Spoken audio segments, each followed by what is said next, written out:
Você já se atreveu verdadeiramente a olhar para o custo da sua salvação, não a imagem higienizada que vemos nos santinhos, onde a pele é lisa e o sangue é apenas um detalhe vermelho pintado? Estou perguntando se você já fechou os olhos e se permitiu ser transportado como os santos foram para a realidade crua, viva e trêmula da paixão.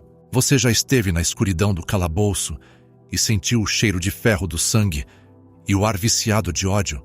Muitas vezes protegemos nossos olhos, nós nos afastamos porque a brutalidade é demais para nossos corações suportarem. Preferimos um Jesus confortável, um Salvador quieto, que se senta gentilmente no pano de fundo de nossas vidas. Mas Santa Faustina Kowalska, a secretária da Divina Misericórdia, não teve o luxo de desviar o olhar. Ela foi escolhida para ver, ela foi escolhida para testemunhar as coisas ocultas, as coisas que aconteceram nas sombras onde nenhum evangelho estava sendo escrito. Nas câmaras de pedra fria, onde os únicos sons eram o estalar dos chicotes e os gemidos de Deus.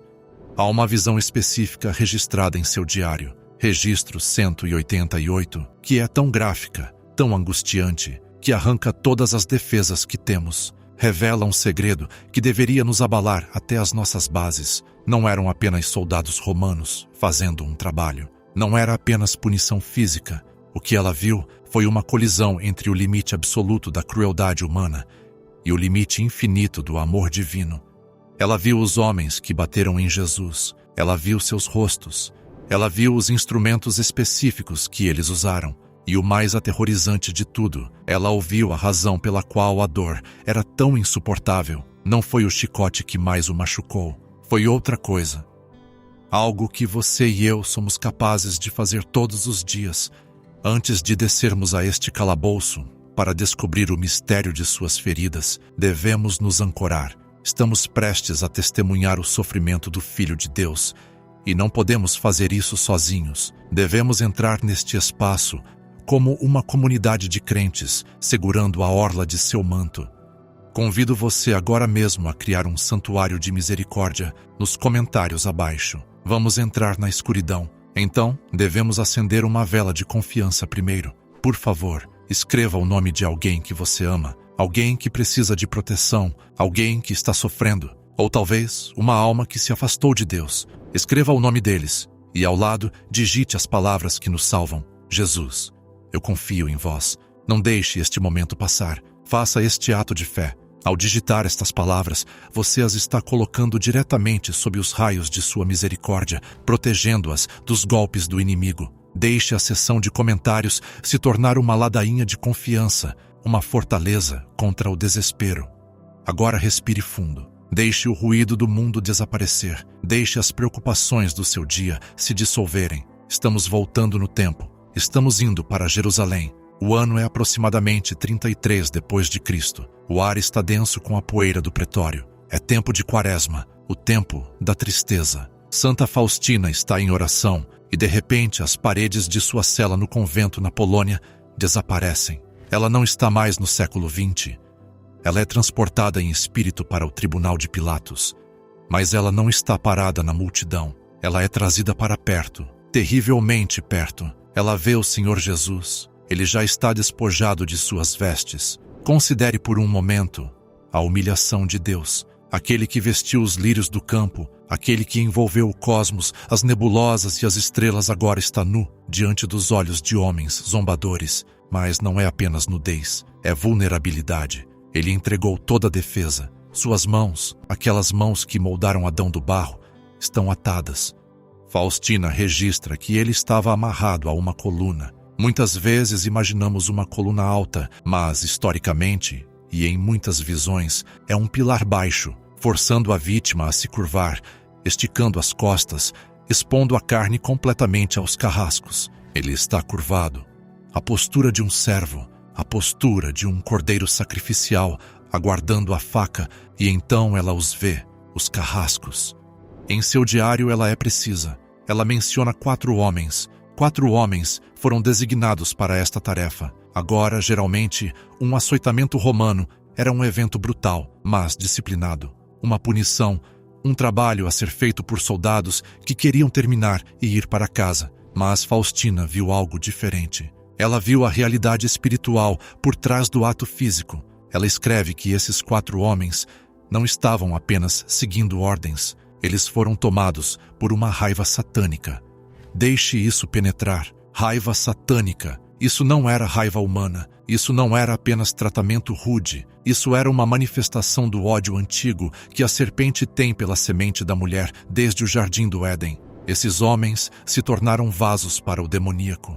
Eles olharam para o corpo de Jesus e o odiaram com uma fúria irracional e ardente. Eles queriam destruí-lo. Eles queriam apagar a imagem de Deus da terra. Faustina assiste, paralisada de horror, enquanto os primeiros golpes acertam. Ela descreve a flagelação com um detalhe que revira o estômago. Primeiro, eles usaram chicotes. O flagrum romano era um instrumento terrível. Tiras de couro trançadas com pedaços de osso, chumbo ou ganchos de metal. Quando ele atinge, não apenas causa hematomas, ele rasga, ele agarra a carne e a arranca. Faustina viu o corpo do Senhor estremecer, ela viu a pele se romper, ela viu o sangue começar a fluir, mas os homens não estavam satisfeitos. A fúria neles era insaciável. Enquanto a flagelação continuava, os chicotes não eram suficientes para satisfazer sua malícia.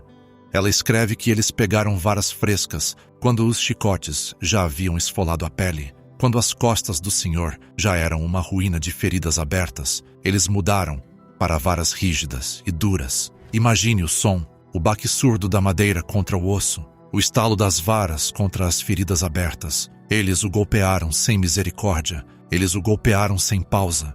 O olhar de Faustina é atraído para o sangue. Está em toda parte, não está apenas escorrendo pelas costas dele. Ela escreve que seu sangue fluía para o chão. Ele formava poças ao redor de seus pés sagrados, mas não estava apenas no chão. A violência era tão frenética que o sangue espirrava nas paredes do calabouço, manchava a pedra, marcava o local de tortura com a assinatura da aliança. Por quê? Por que ele suportou isso? Por que ele não invocou 12 legiões de anjos para incinerar esses 4 homens? Ele poderia ter parado seus corações com um pensamento. Ele poderia tê-los desfeito, mas ele permaneceu em silêncio. Ele recebeu cada golpe. Enquanto Faustina assistia a isso, seu coração estava se partindo. Ela escreve: "Meu coração caiu em um desmaio." Ela queria morrer. A visão do santo, o cordeiro inocente sendo massacrado pelas mãos de sua própria criação, era demais para uma alma humana testemunhar. Ela sentiu as dores fantasmas em seu próprio corpo, uma participação mística em sua agonia, e então a visão mudou. A tortura física era uma coisa, mas Jesus queria revelar a ela e a você a verdadeira fonte de sua dor. No meio dessa carnificina, em meio à respiração ofegante dos carrascos e o cheiro de cobre e suor, Jesus levantou a cabeça. Ele olhou para Santa Faustina. Imagine os olhos de Cristo naquele momento, inchados, talvez cheios de sangue, mas queimando com um fogo inextinguível de consciência. Ele não era uma vítima passiva. Ele era o sumo sacerdote, oferecendo o sacrifício, e ele falou com ela. Suas palavras não foram um grito de dor, não foram um pedido para que o espancamento parasse. O que ele disse a ela muda tudo o que pensamos saber sobre o pecado. Ele disse a ela: "Sofro ainda mais pela indiferença das almas do que por estas feridas. Deixe essas palavras ecoarem no silêncio do seu coração. Sofro ainda mais pela indiferença das almas." Os chicotes, ele podia suportá-los. As varas, ele as aceitou. O rasgar de sua carne, ele o ofereceu. Mas a indiferença, essa foi a tortura que partiu seu coração. O que é indiferença? Não é ódio. Os 4 homens que o espancaram o odiavam. Eles estavam cheios de raiva, mas Jesus diz que a indiferença é pior. Indiferença é o desprezo frio. Indiferença é a alma que diz: "Eu não me importo." É a alma que olha para a cruz e dá de ombros. É o católico que conhece a verdade da Eucaristia, mas não se dá ao trabalho de assistir à missa porque domingo de manhã é para dormir. É o crente que diz: "Jesus, eu te amo," mas se recusa a passar 5 minutos em oração porque a televisão é mais interessante. É a mornidão. No livro do Apocalipse, Jesus fala disso com clareza aterrorizante. "Porque és morno, e não és frio nem quente, vomitar-te-ei da minha boca. Quente é zelo, Frio é rejeição, mas morno. O morno é nauseante para o Senhor. Por que a indiferença é tão dolorosa para Ele? Porque a indiferença torna seu sofrimento inútil para aquela alma. O amor busca uma resposta. Quando você ama alguém profundamente e sacrifica tudo por essa pessoa, você dá a ela seu dinheiro, seu tempo, sua saúde, seu próprio sangue, e ela olha para você com olhos vazios e vai embora sem dizer uma palavra. Isso corta mais fundo do que qualquer faca. Os carrascos rasgaram seu corpo, mas a alma indiferente rasga seu coração. Os carrascos extraíram sangue, mas a alma indiferente desperdiça esse sangue. Santa Faustina entendeu isso imediatamente. Ela percebeu que os 4 homens espancando Jesus não eram apenas figuras históricas do primeiro século. Eles eram representantes. Eles representavam o mundo. Eles representavam a nós. Mas ainda mais, ela percebeu que, embora o açoitamento físico tenha durado talvez 1 hora, o açoitamento da indiferença dura até o fim dos tempos. Cada vez que ignoramos os impulsos de sua graça, somos como aqueles homens. Cada vez que passamos por um mendigo e não sentimos nada, estamos golpeando a ele. Cada vez que escolhemos um pecado pequeno e mesquinho, em vez de seus mandamentos, não por fraqueza, mas por pura falta de cuidado, estamos espirrando seu sangue contra a parede. Esta visão nos força a fazer uma pergunta. Qual deles sou eu? Sou o sireneu, ajudando-o a carregar a cruz?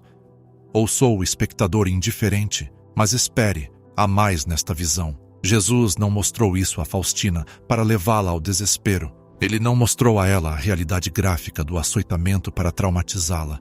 Ele mostrou isso a ela para que ela pudesse contar ao mundo sobre o remédio.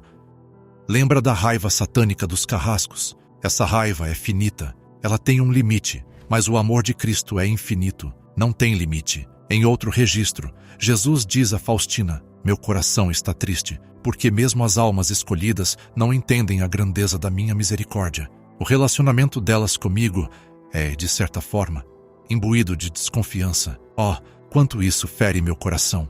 Lembre-se da paixão. Se vocês não acreditam em minhas palavras, pelo menos acreditem em minhas feridas. Acreditem em minhas feridas. Ele aponta para a flagelação, não para nos fazer sentir culpa, mas para nos provar até onde ele irá, para nos reconquistar. Pense no sangue espirrando nas paredes. No Antigo Testamento, o sangue do Cordeiro Pascal era pintado nas ombreiras das casas dos israelitas. Quando o anjo da morte viu o sangue, ele passou por cima. Ele não entrou. O sangue era um sinal de proteção. No calabouço da flagelação, Jesus é o novo Cordeiro Pascal. Seu sangue nas paredes é o sinal da nova aliança. Ele está pintando o universo com sua misericórdia. Ele está dizendo: olhem para este sangue. Há tanto dele. Vocês acham que eu derramaria tudo isso por nada? Vocês acham que eu suportaria isso por uma alma que eu não pretendia salvar?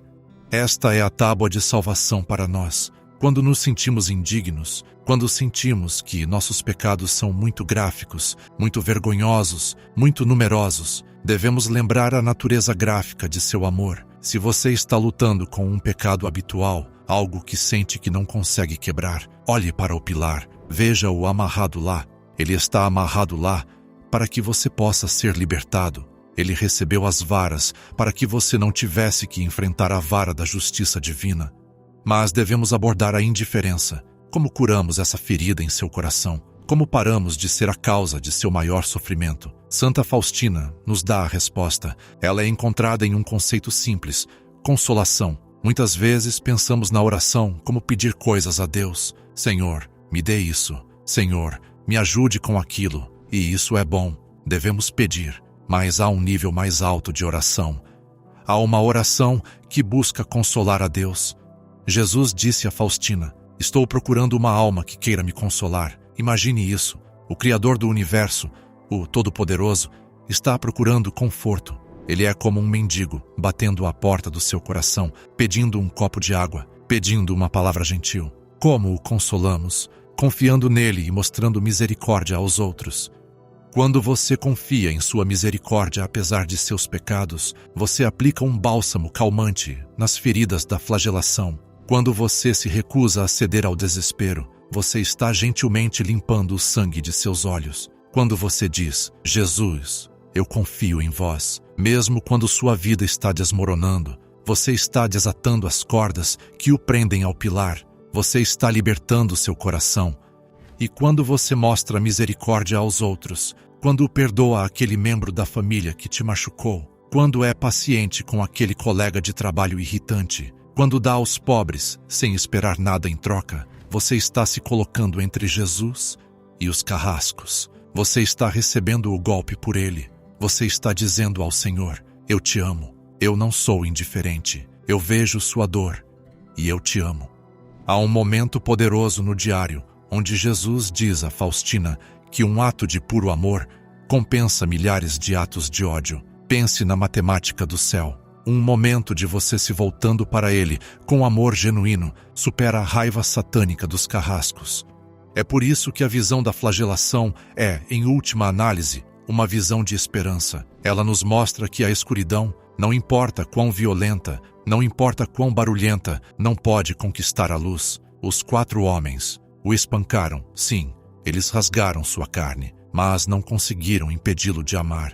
Eles não conseguiram tirar a misericórdia dele na base da pancada. Na verdade, cada golpe apenas liberava mais misericórdia, mais sangue, mais graça para o mundo.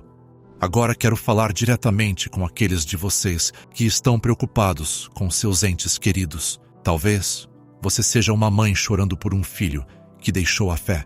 Talvez você seja um marido ou esposa vendo seu cônjuge derivar para a frieza. Você os vê vivendo na indiferença e isso parte seu coração, porque você sabe que parte o coração dele. Santa Faustina viu isso também. Ela chorou pelos pecadores. Ela ofereceu seus próprios sofrimentos por eles e Jesus lhe deu uma promessa. Ele disse a ela que não pode recusar as orações de um coração confiante. Ele disse a ela: invoque minha misericórdia em favor dos pecadores. Eu desejo a salvação deles. Quando você disser esta oração, com um coração contrito e com fé em favor de algum pecador, eu lhe darei a graça da conversão. E a oração é esta: ó sangue e água que jorrastes do coração de Jesus como fonte de misericórdia para nós, eu confio em vós. É curta, é simples, mas é explosiva. Ela carrega o poder da flagelação, o poder da crucificação e o poder da ressurreição.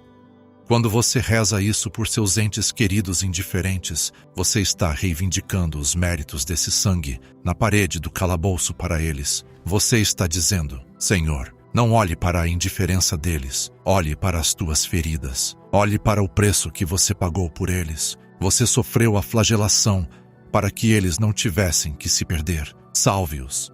E ele o fará, ele prometeu. Pode não acontecer na sua linha do tempo, pode acontecer nos momentos finais da vida deles. Uma graça misteriosa que o mundo não vê, mas nenhuma oração feita com confiança é desperdiçada. Vamos voltar à visão uma última vez. A flagelação acabou. Os carrascos, exaustos por sua própria raiva, cortam as cordas. Jesus cai no pavimento. Ele cai em seu próprio sangue. Ele está tremendo. Ele mal respira. Ele é uma massa de feridas. Se você estivesse lá naquele calabouço, o que você faria? Você se afastaria com nojo ou correria para ele? Acredito que você correria para ele, certo? Acredito que você tiraria seu próprio manto e cobriria seus ombros trêmulos. Acredito que você choraria com ele. Meu caro amigo, você pode fazer isso agora mesmo. Você não precisa de uma máquina do tempo. Você tem um momento presente. Jesus está aqui. Ele está escondido no Santíssimo Sacramento, nos tabernáculos do mundo, frequentemente deixado sozinho, cercado pela indiferença. Ele está escondido nos pobres, nos doentes, nos solitários, nas pessoas difíceis da sua vida. Ele está escondido nas profundezas da sua própria alma, esperando que você fale com ele. Não seja indiferente. Seja a única alma que fica. Seja a única alma que vigia com ele. Ao encerrarmos esta reflexão, quero que você visualize os raios da divina misericórdia. Um vermelho, um pálido. O vermelho representa o sangue, a vida das almas. O pálido representa a água, que torna as almas justas. Esses raios estão irrompendo de seu coração, curando as feridas da flagelação. Deixe esses raios tocarem seus medos. Deixe-os tocar sua culpa. Deixe-os tocar os 4 homens de raiva, orgulho, luxúria e ganância que batem em sua própria alma. Deixe a misericórdia de Deus afogá-los. Santa Faustina nos diz que quanto maior o pecador, maior o direito que ele tem à minha misericórdia. Você ouviu isso? Quanto maior o direito. Se seus pecados são gráficos, se seu passado é violento, se sua indiferença tem sido fria, você tem um direito sobre a misericórdia dele que os santos não têm. Você é aquele por quem ele veio. Você é aquele por quem ele recebeu o chicote. Então, não tenha medo dos detalhes gráficos. Eles são os detalhes de uma carta de amor, escrita com sangue, uma carta endereçada a você. Vamos terminar com uma oração, uma entrega. Quero que você feche os olhos e, no silêncio do seu coração, imagine desamarrar Jesus da coluna. Imagine levá-lo para longe dos carrascos e, para a segurança do seu coração, diga a ele: Senhor Jesus, sinto muito pela minha indiferença, sinto muito pelas vezes que aumentei sua dor, mas hoje reivindico suas feridas como minha única esperança. Lava-me no sangue que fluiu no chão do calabouço, cura-me e dá-me a graça de nunca mais sair do teu lado. Eu te amo, eu confio em vós. Obrigado por caminhar para o calabouço conosco hoje. É uma jornada difícil, mas é o único caminho para o túmulo vazio. Se esta mensagem tocou sua alma, se você sentiu a realidade do sacrifício dele, por favor, compartilhe isso com alguém. Seja um apóstolo da misericórdia. Você nunca sabe quem está se afogando na indiferença, esperando por uma tábua de salvação. E lembre-se de rolar para baixo e deixar seu nome e os nomes de seus entes queridos em nosso santuário de oração abaixo. Jesus, eu confio em vós, que o sangue e a água que jorraram do coração de Jesus, como fonte de misericórdia para nós, cubram você e o protejam agora e para sempre. Amém.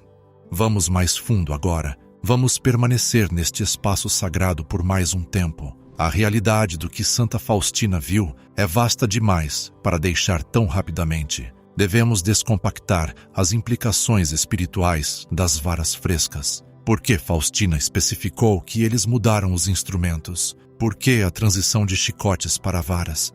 Há uma verdade teológica profunda aqui sobre a progressão do pecado e a persistência do amor divino. Os chicotes representam os pecados de paixão, os pecados agudos e dilacerantes que acontecem em momentos de fraqueza, a raiva que brilha, a luxúria que agarra, as mentiras que escapam. Estes ferem o Senhor terrivelmente. Eles rasgam a pele.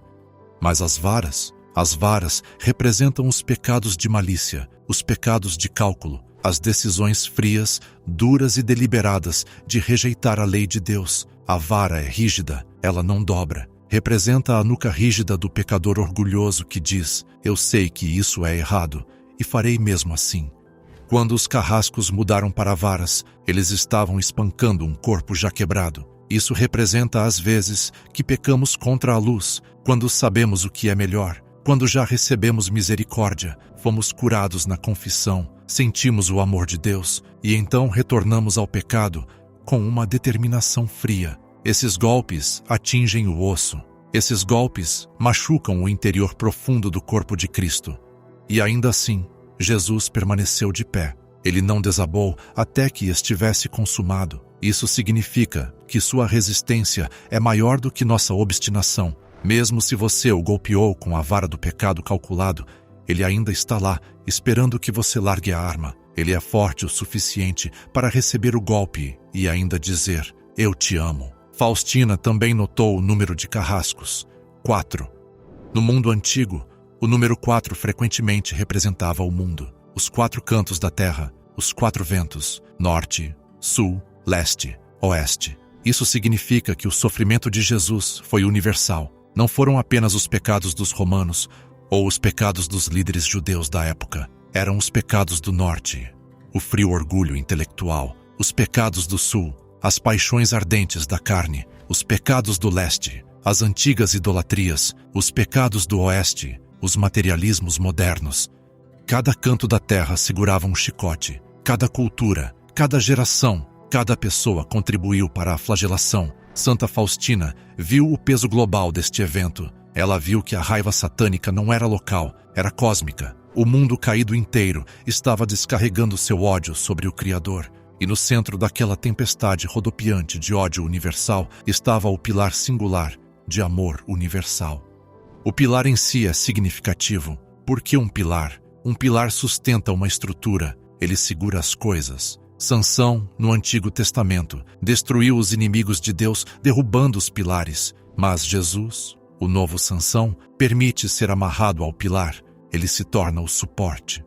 Ao ser amarrado ao pilar, Jesus está espiritualmente sustentando o mundo. Se ele se afastasse, se ele retirasse sua misericórdia, o peso dos nossos pecados esmagaria o universo. A justiça de Deus faria o mundo colapsar sob o peso de seu próprio mal. Mas Jesus o sustenta. Ele assume o peso. Ele permite ser a integridade estrutural de um mundo caído, absorvendo o choque, absorvendo os golpes, para que possamos continuar vivendo, para que tenhamos tempo para nos arrepender.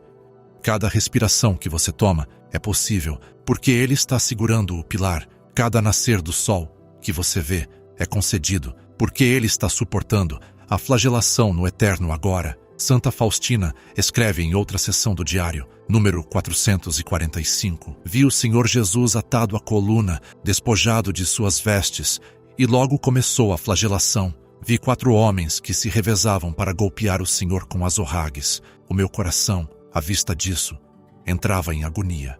Ela queria morrer. Este é o martírio do coração. Santa Faustina não morreu pela espada ou pelo fogo. Ela morreu de amor. Ela morreu de compaixão. Ela ilustra para nós a resposta adequada à paixão. Não é suficiente analisá-la historicamente. Devemos senti-la. Devemos deixar que ela parta nossos corações. Um coração partido é um vaso útil para Deus. Um coração inteiro e duro não pode conter nada, mas um coração partido está aberto. Ele pode ser preenchido com graça. Quando você olhar para a flagelação, deixe seu coração se partir. Deixe as rachaduras se formarem, porque através dessas rachaduras, a luz da misericórdia pode entrar, e através dessas mesmas rachaduras, seu amor pode fluir para os outros. Vamos refletir sobre a indiferença novamente, mas de um ângulo diferente. Jesus disse: sofro ainda mais pela indiferença das almas. Considere a solidão da flagelação. No jardim do Getsêmani, os discípulos adormeceram. No julgamento, Pedro o negou. Mas no calabouço da flagelação, ele estava totalmente sozinho com seus abusadores. Não havia rosto amigável, nem Maria Madalena, nem João, o amado. Apenas os 4 homens e o silêncio da pedra. Este isolamento físico espelha o isolamento espiritual que ele sente hoje em muitos tabernáculos.